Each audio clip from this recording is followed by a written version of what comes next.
Hey, good afternoon, everyone. Carm Capriato here, Town Hall Academy, episode 190, as we are going to talk today about succession, and we're talking about succession with an internal candidate.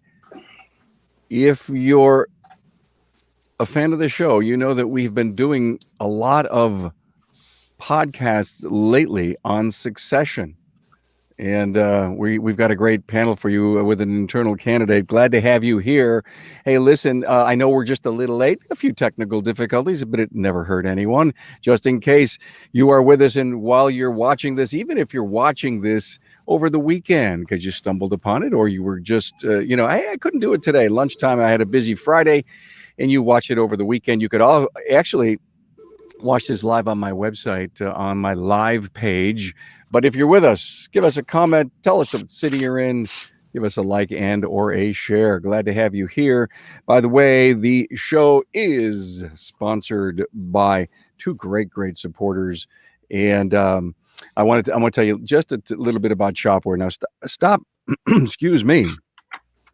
Stop spending time chasing customers. Shopware's leading shop management system is helping shops just like yours generate more profit per ticket with less time on the phone. Break away from your legacy system and implement a completely contactless workflow today. Get started at getshopware.com/carm.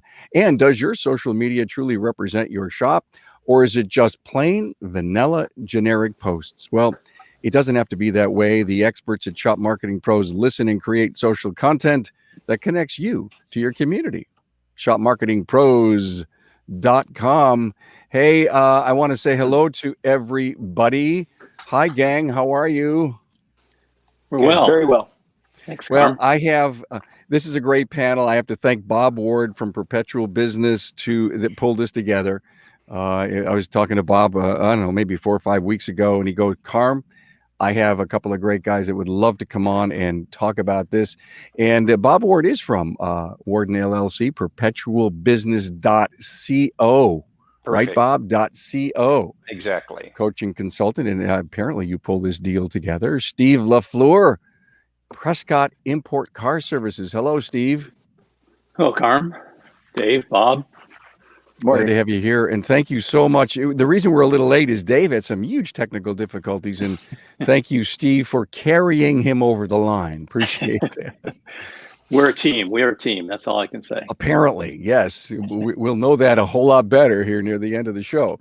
And Dave Mendez, Prescott Import Car Services, and basically co-buyer of the shop, right, David? Correct. Yes. Good to have you here. And there's another partner that there's another person, Scott Golden, who is your co-buyer, but Correct. he couldn't be here. Yeah, he's pedaling a bicycle in Idaho. So Where would you rather be than there right now, right? right. More power to Scott. Well, look as I mentioned, we've done a bunch of shows.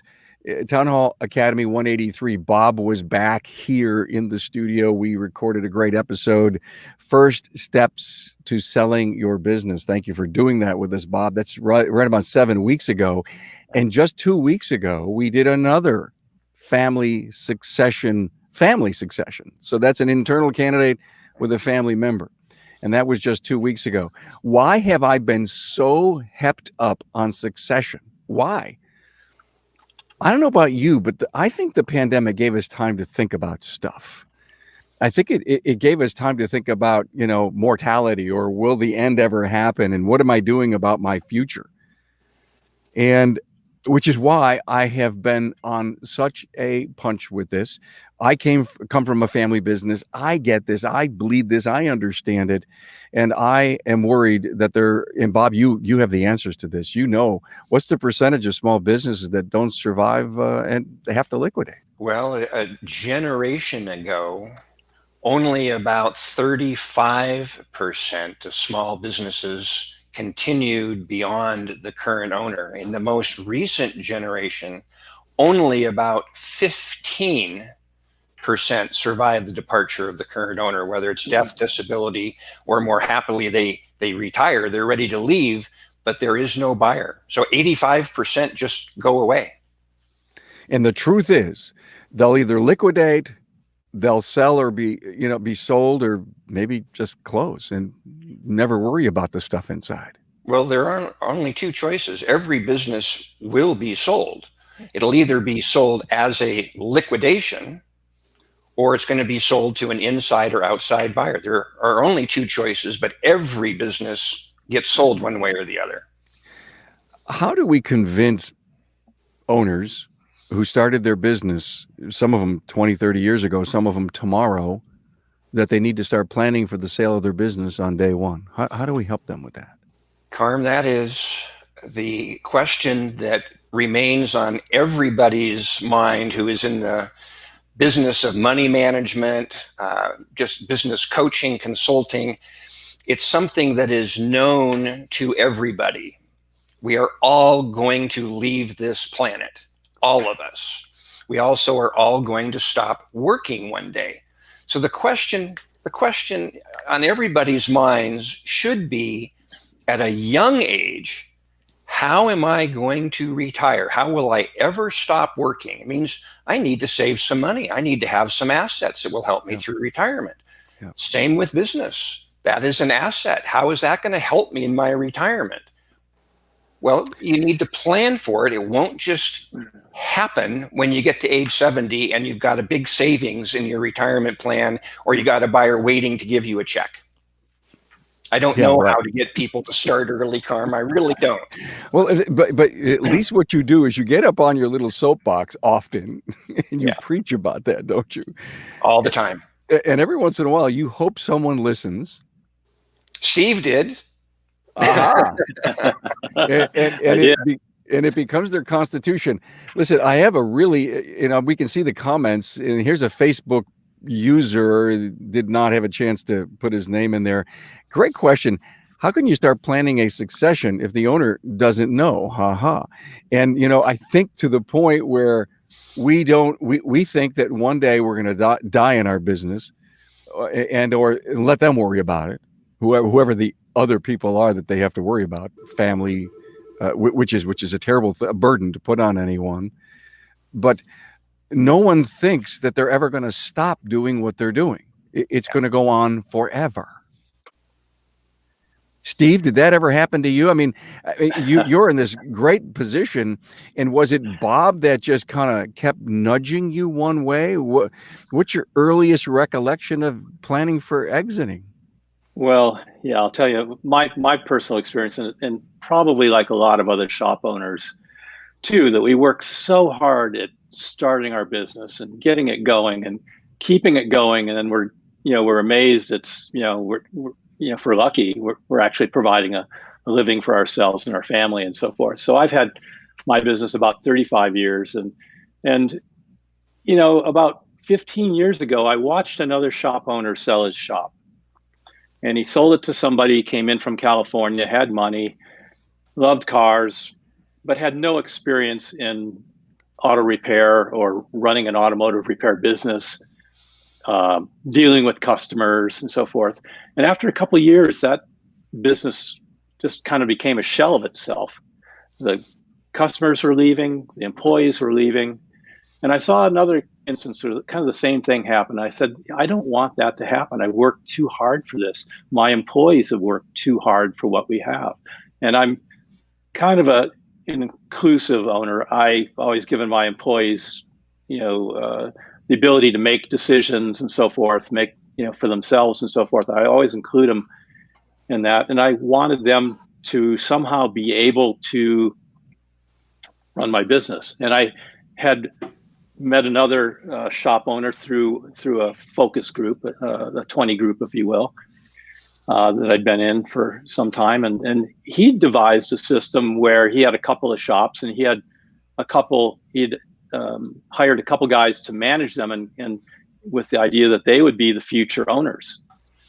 But I would question him about how he did this and how he did that, and I could never really get clear answers and so forth. But that's kind of what I was leaning to. And then our state ASA association put on a big training conference in Phoenix a couple of years ago, and I brought all the guys down, and I signed up for Bob's succession class, and it was like, all the lights went on. It was just like, that was exactly what I was looking for. It incorporated everything. He had a plan for everything. It was all laid out, and that's when I began. David, it's so great to be able to have a buyer on the show and the seller at the same time. It is. So thank you both for being here. When did you first have the idea of business ownership, and how'd you consider attaining that goal? Honestly, I didn't. When I came to work for Steve, I remember sitting down. I'm actually sitting at the desk right now where my first interview was 10 years ago.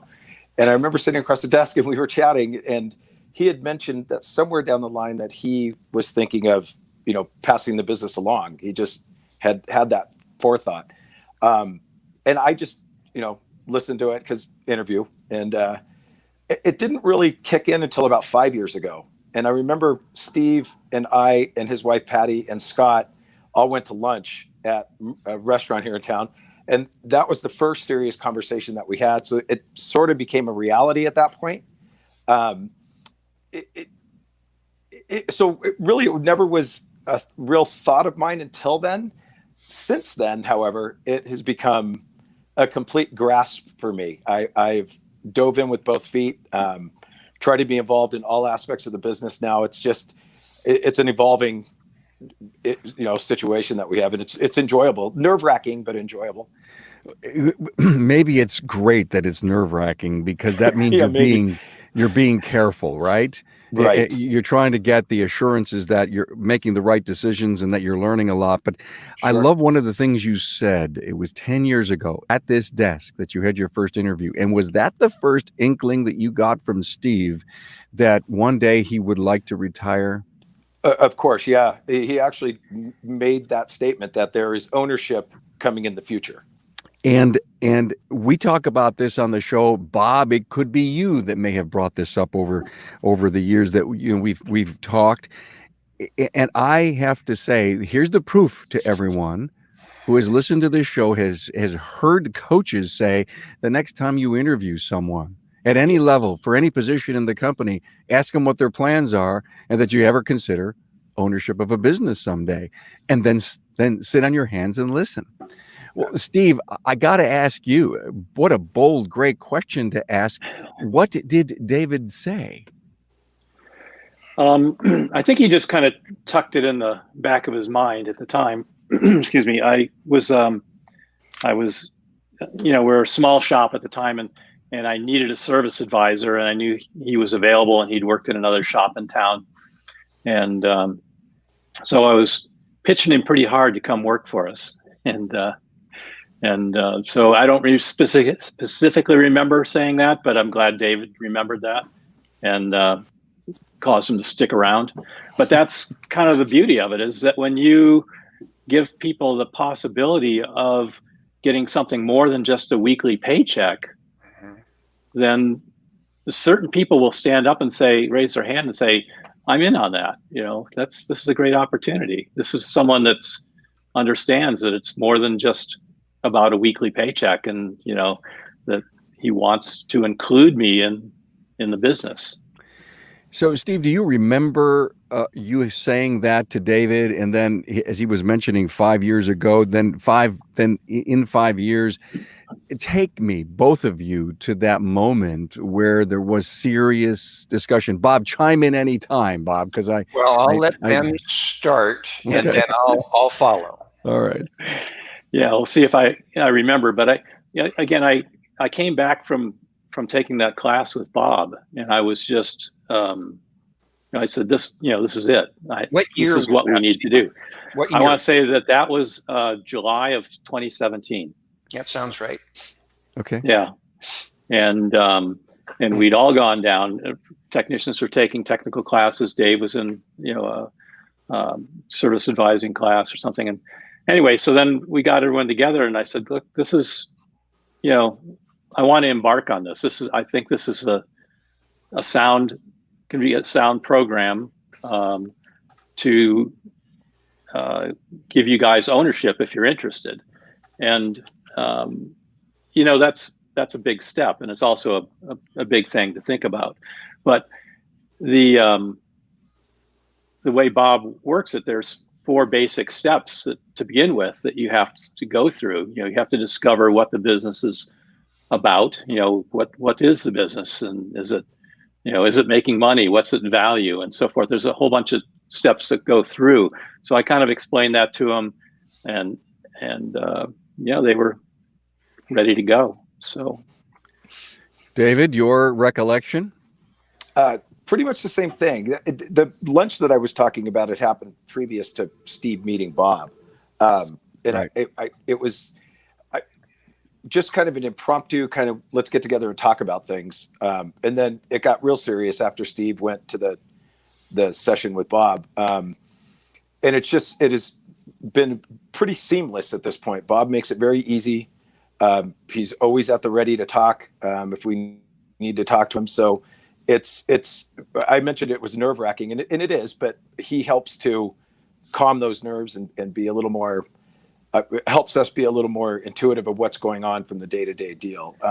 Steve's a great person. I couldn't ask for a better person to be involved with in this, as well as Scott, actually.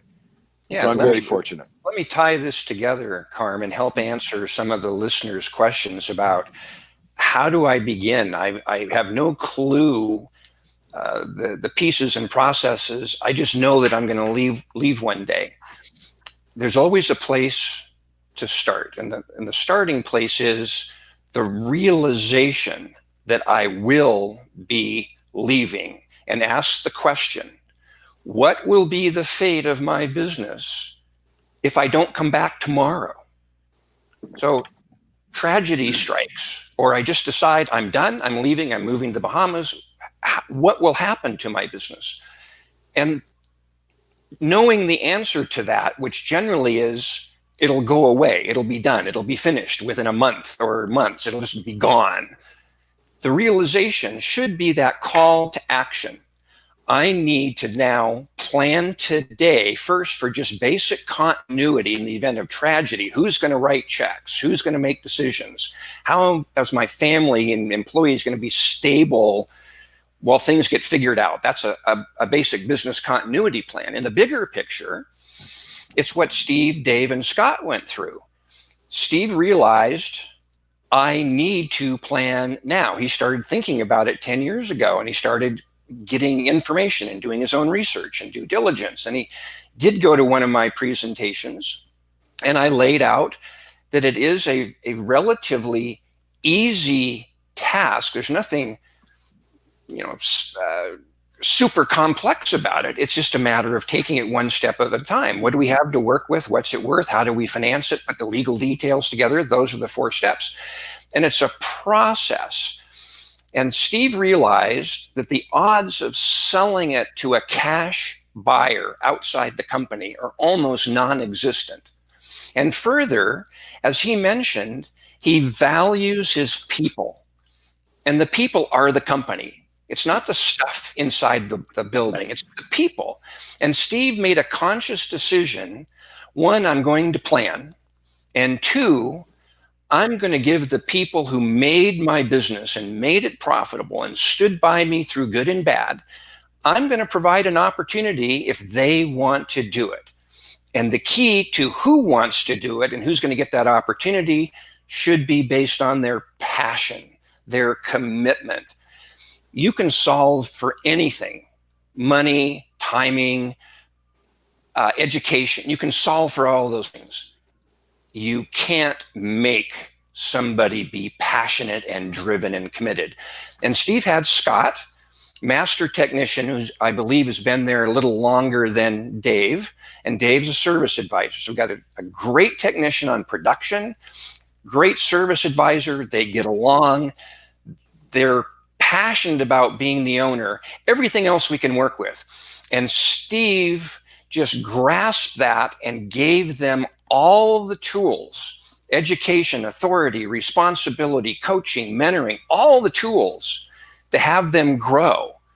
And when Steve said the process began in 2017, when the light bulb went on that I had a process, it took and Steve, you can jump in just a moment. I think the process itself, from Steve saying, I want to begin, to having a signed, sealed, and delivered agreement, was 18 months. And it took effect. The actual agreement took effect in January of 2019. So we're in year 2 of a process. Am I right, Steve? Yes, that's correct. Yep. It does take a little time.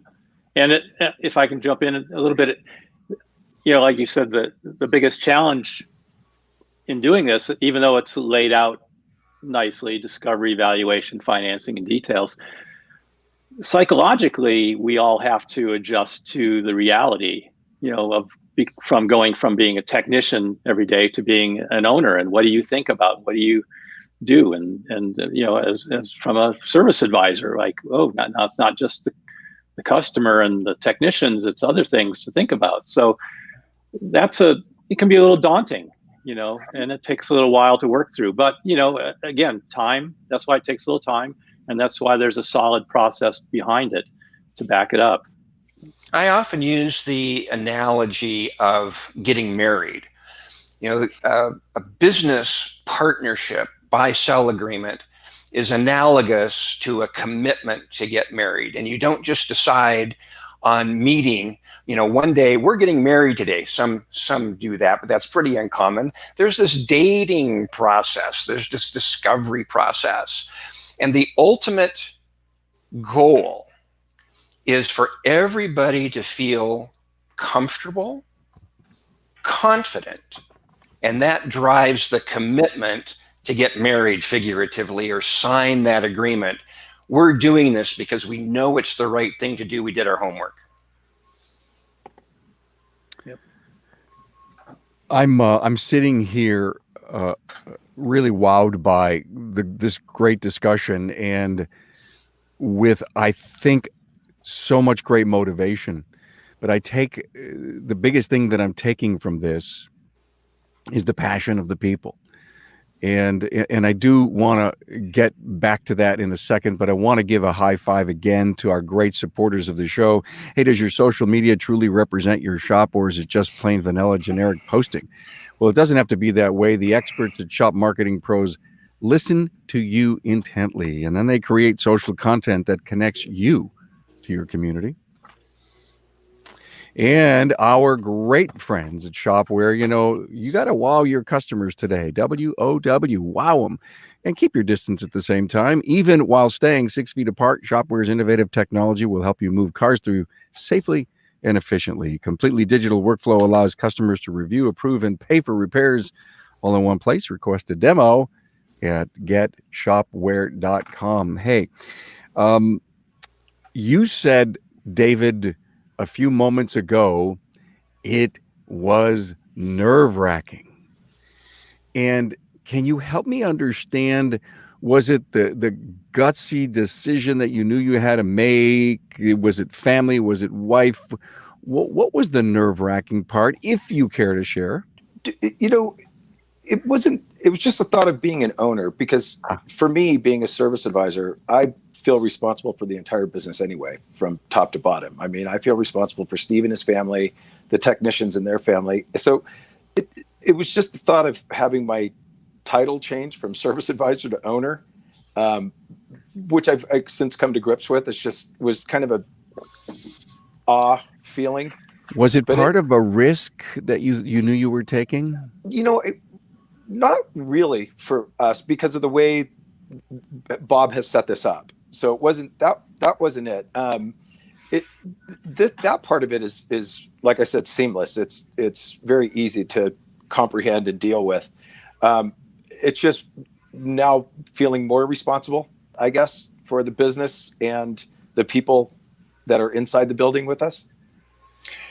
Hey, David, explain a little bit to the audience how you and Scott communicated with each other as you worked through the process, how you considered sharing responsibilities, how you would work together, any challenges that you had, and maybe even touch a little bit on how the wives interacted between you and Scott as you're dating each other with Steve in that metaphor of a family. Right. Just explain the personal dynamics a little bit? You know, for myself, and I hope Scott feels the same way. I am the most fortunate person to have Scott as a future business partner. He just is so balanced, very thought-provoking. He doesn't do anything on the fly, where I am the antithesis of that. I am fiery and brazen. So we meld together pretty well. We bounce off together pretty well. He's very numbers oriented, as am I. So we get along in that aspect. We put pen to paper and we see things in black and white, and it makes it easy for us to deal with it. As far as the wives, they were on board from the go. I could speak for my wife, Rissa, and I think for Robin, Scott's wife, that they're very excited about what the future holds for us. They're completely on board, completely supportive. And again, it's just been a kind of a seamless transition. Scott and I, we're friends, best of friends before we're anything else. So I think that made it a lot easier. Yeah. Bob, how many do you see inside of these succession plans that two candidates are chosen? It's running in my practice, and I work nationally and now in Canada too. It's about 1 in 5, 1 in 4, roughly. And blessedly, they are relationships that are like Dave and Scott. You know, people will not go through this. I mean, they won't even start if there isn't a basic level of comfort and confidence. And then you do step 1, and do we still have comfort and confidence, or maybe even more so? Because things will only continue, sort of, again, back to dating. You only keep dating and getting more serious and closer to marriage if it feels right. If it doesn't feel right, it stops. So I've never done more than 2 buyers, but I was going to say, blessedly, they've all worked, and they've all been relationships like Dave and Scott, where they've been working together for a number of years. They like each other, respect each other, and they're mutually committed. Thank you for that. Steve, when you stopped and saw Bob's presentation, you probably immediately thought of Dave and Scott, and it was almost like, boom, the lights went on. Bob gave you the lights, and then you looked internally and you found 2 incredible candidates. Can you give us advice to a shop owner who's about ready to have his lights go off and realize he needs to do something like this? How would he start filtering through the people that he has and think about them? Is it your thoughts, then your approach? How do you start to have that dialogue? Boy, I think it begins with how you think of your employees. I think you have to think of them as partners in a sense. You work with them every day. You're with them more than you're with your family. So let me stop you for a moment. So if that's the case, and I'm brand new to this, and I'm listening to the show, and I realize, okay, I have to start thinking about my people. Do I go in observation mode? Do I go in question mode? What kind of mode do I go into to see if there's an internal candidate that will work? Well, again, some of it, I think it has to be driven by the need for you to find an exit from your business. Okay. And when you start to do that, you start to look at people differently. I think you're going to look at your employees differently that way and go, okay, can Sam here is really good in the shop, or Pete's really good at the counter with customers and so forth. Do any of them have as Bob said, the passion and the aptitude to do this? And I think that's what you look for. And that's also what you should look for when you hire as well. That's key. Let me add just a little piece to that, which is what I call the essential conversation. Super, super simple, but it should be done with every applicant and then all the people currently on your staff. The essential conversation is, I am planning, or always planning, for the continuity of my business. And to do that, my people are the company. And so having the right people in the right place, the right time, that's most important to me. So here's what you want to convey. What is most important to you, David, Scott, applicant, whoever it is? What's most important to your career? Where do you see your future ultimately? It's an open-ended question. So think of a brand new applicant, or you're just going to take stock of who you have. You just ask that really simple question. What's most important to you in your career? And where do you want it to be ultimately? And then you just listen. That will tell you what's on their mind. And they may come out and say, ownership is really important to me, where they wouldn't just come up and tell you if you didn't ask the open-ended question. And if they don't say ownership is important to me in that one question, that's the only follow-up you need at that moment on that topic. Have you ever considered ownership in your future? And then you say, great, thank you for the information. That's really useful. I'm going to take that under advisement and consideration, and we'll talk more in the future. There's no risk to that conversation, everything to gain to know where your people want to be. And now that's the very first step for that consideration Steve was talking about. Excellent. I'm going to ask a very facetious question here to you, Bob. Was Steve lucky? I think Steve and other owners earn the people they have and their success. I think hard work and focus and perseverance translates to what other people would call luck. Steve is like the people watching this show and the owners I work with, they built this themselves. Nobody handed it to them. They didn't start out with $250,000 in the bank. They earned what they have. And that is why I believe they deserve to be able to exit successfully, get paid for their life's work, and have that legacy maintained. So we could say Steve was lucky because he's got a pair of amazing partners. But he has those partners because of who Steve is. Yeah. It's the answer I expected. It's an answer that I wanted my audience to hear. Okay. That you make your own luck.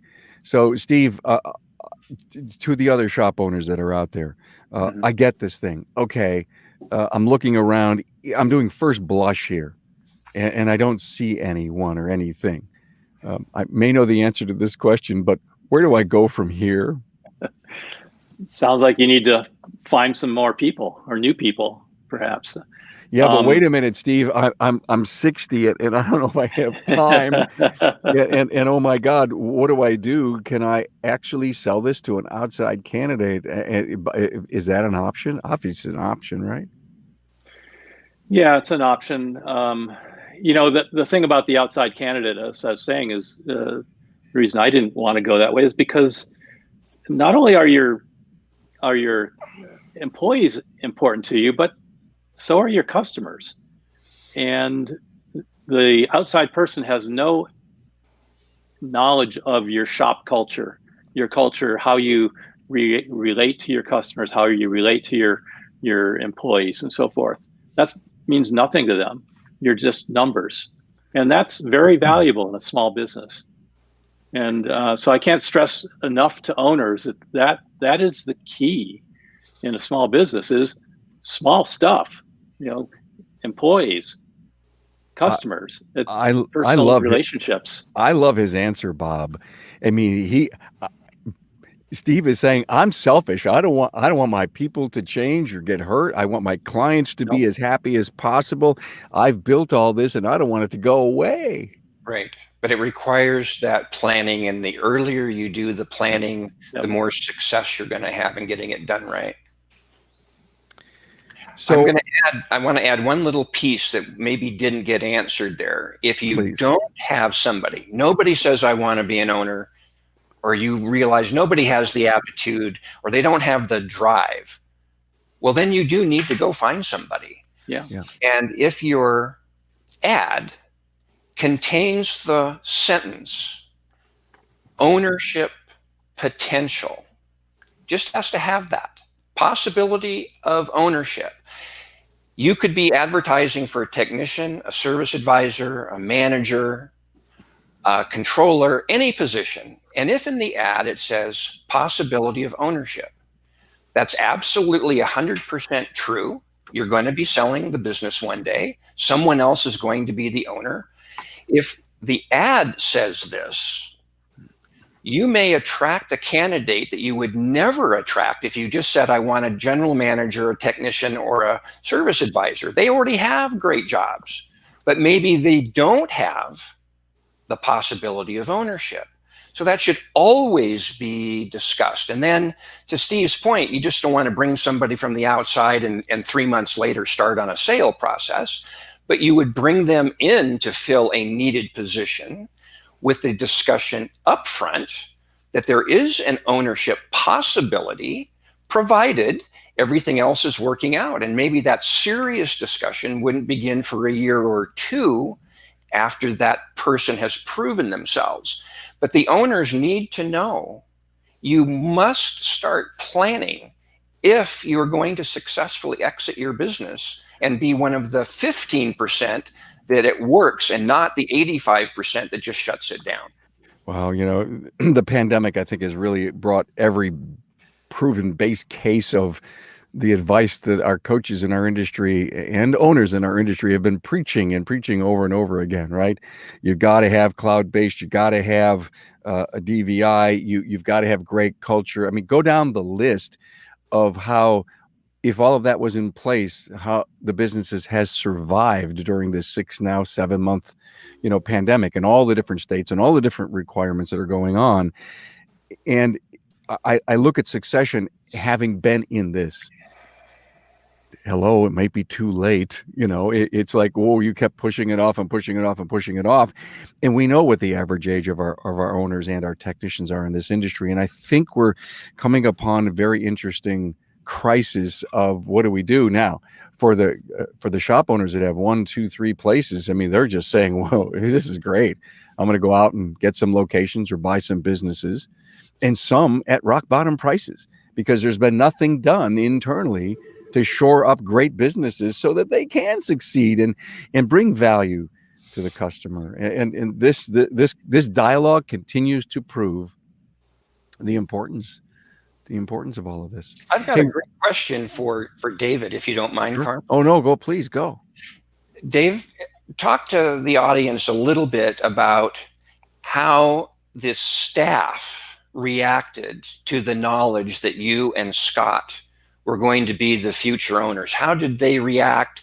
Did some of the people say, oh, I'm not going to work for them, I can only work for Steve? What was it like when the knowledge was public? Nothing like that.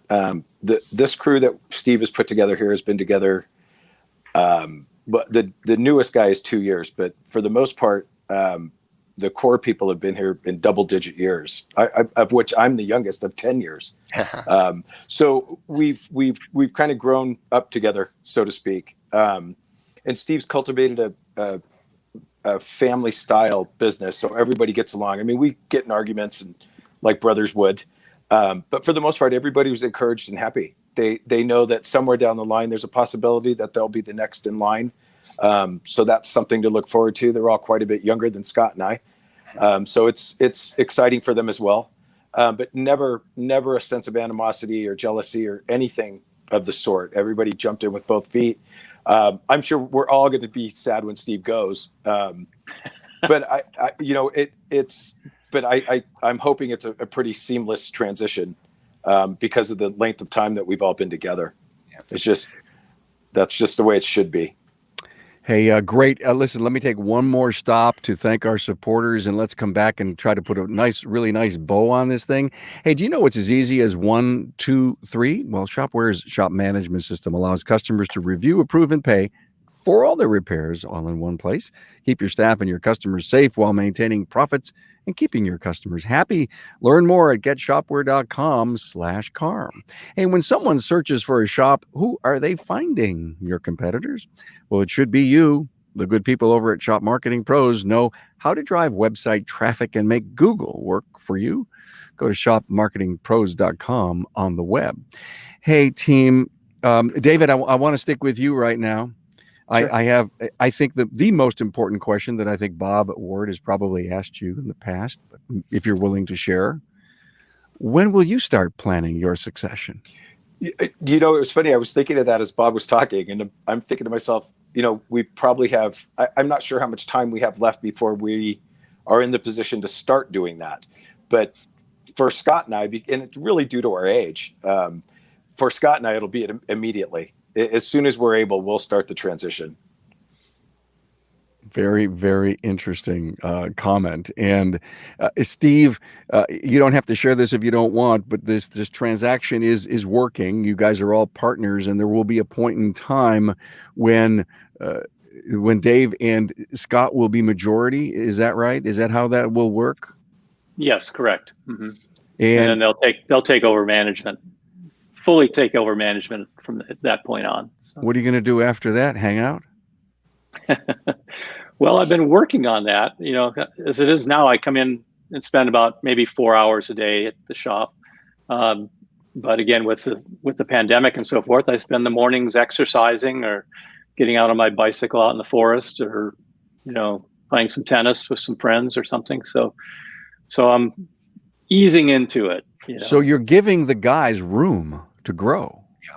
Yes, absolutely. I'm trying to stay out of their way as much as possible, but still, kind of keep an eye on things, a little monitoring and some mentoring. So, wow. If I could, Steve has been really good about giving us free reign to make decisions regarding the business for the most part. I mean, we always consult him, obviously, but he's given Scott and I the ability to make business decisions on the fly as we need to, which is really preparing us to become owners. And I can't imagine with Bob Ward's, you have to build and run a perpetual business. Bob and Steve, were you a believer of that before you met Bob, or did Bob's teachings and eventually you hired him to help you with this transaction? What can you tell the rest of the audience about that? Well, I was aware certainly that there's a lot of employee-owned businesses out there, in general, if you want to call it that. And so this is just a way of doing that, not so that every employee is an owner per se, but every employee has the ability to become an owner if they so wish. So I think it's an important thing going forward for any business. Again, like Bob says, the thought that you hire somebody with the possibility that they could someday own the business is a powerful tool, especially in today's tough marketing world where it's really hard to find good quality help. That's a big incentive. Good for that. Hey, look, I want to put a bow on this thing, and I want to go around the room. Bob, just so that everyone can get in touch with you, I put the .co at the end of that name there. You see that? perpetualbusiness.co. Bob, be more than happy to, I'm sure, chat with you and help you figure out what your succession will be.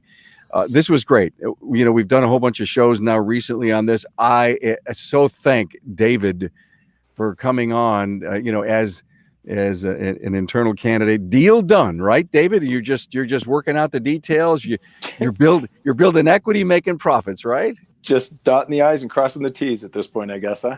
Good for you. Any final words? Give me some advice to the people that are listening that could be in your shoes one day. If you get the chance, take the chance. It's worth it. You do all your research, talk to Bob, use him as a resource tool. But jump in and do it. It's very exciting. Like I said, a little nerve-wracking, but looking forward to the future very much. And then ask the owner that you're working for, hey, let's go to lunch. Have you ever thought, what are your plans? Do you consider me? And I mean, somewhere along the line, the ice has to be broken. That's right. I mean, it's up to you. If that's what you're striving for, go get it.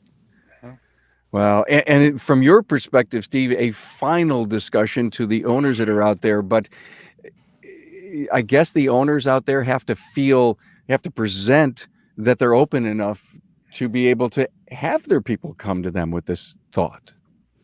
Yeah, well, as Bob said, probably not everyone realizes that someday their business is going to get sold, either as a fire sale or as something that can work for their retirement. But for the most part, I can't stress enough that they need to start this as soon as possible, because it is a management tool that's valuable in even building their business, so that it is a valuable commodity to sell to their employees going forward. Any final words to a hesitant shop owner who, I know their first step, contact Bob at perpetualbusiness.co. That would be their first step. Yeah, I would say yes. But wouldn't you think that it's the wife, it's the rest of the family? I mean, don't you think that there's, some almost non-business discussion that has to happen? Can I and should I retire? And do I want to slow down and all that stuff? Well, yes, absolutely. And I think that your family is going to understand that, yes, you are going to want to retire someday. But the other thing I'll say is it doesn't happen overnight. So it's something you need to start on right away. Yes. It's a conversation. Just because you start talking about it now doesn't mean you have to do it right now, but you can start working toward it. And great advice, Steve. Thank you so much. I'm going to have you wrap this thing up for us, Bob, and thanks for bringing the team here. Oh, it's my pleasure. I love what I do because my clients are like Steve and David. You're working with the best people in our country that make things happen, and seeing that continuity of a great business, that's incredibly rewarding. Now, let me give this last piece of advice that dovetails with something Steve said about people and the possibility of ownership and how that makes the opportunity available. The people, once again, the people are the business. Anybody can go buy a lift and some parts inventory anytime they want. That doesn't make you any money. The people make the money. They make the business, which means the people are your most important asset, but you must do something about that knowledge.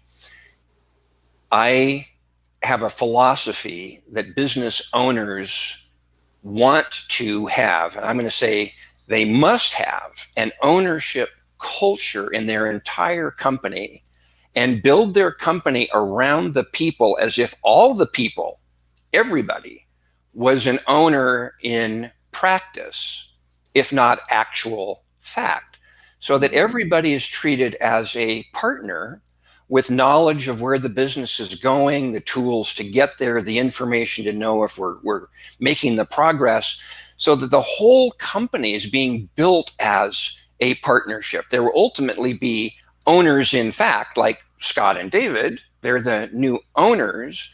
But if everybody else feels valued like a partner, you've really got something of value while you are owning your business. You're making more money, your turnover has gone down, and you're developing your future owners today. So I want to close with my favorite quote from Harvey Firestone. My favorite quote. It is the growth and development of people that is the highest calling of leadership. The highest calling of leadership. Back to you, Carm.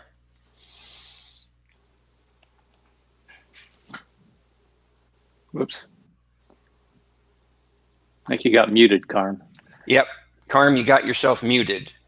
I muted myself. Yep. I'm so sorry. Thank you, Bob. Every time I hear that, I should know better. Every time I hear that, Bob, it's a warm feeling. Thank you for saying that again here on our show. Bob Warden, President, Warden LLC, and perpetualbusiness.co. Steve LaFeur, the seller from Prescott Import Car Service, and David Mendez, co-buyer at Prescott. Thank you, guys. I know Scott Golden isn't here, but he's a key player in this transaction, but he couldn't be here. He's out riding a bike somewhere. Listen, this was a great help to everyone in our industry. Thank you very much for sharing, and have a great weekend, guys. Thanks. Thank you. You as well. Thanks, Carm. Our pleasure.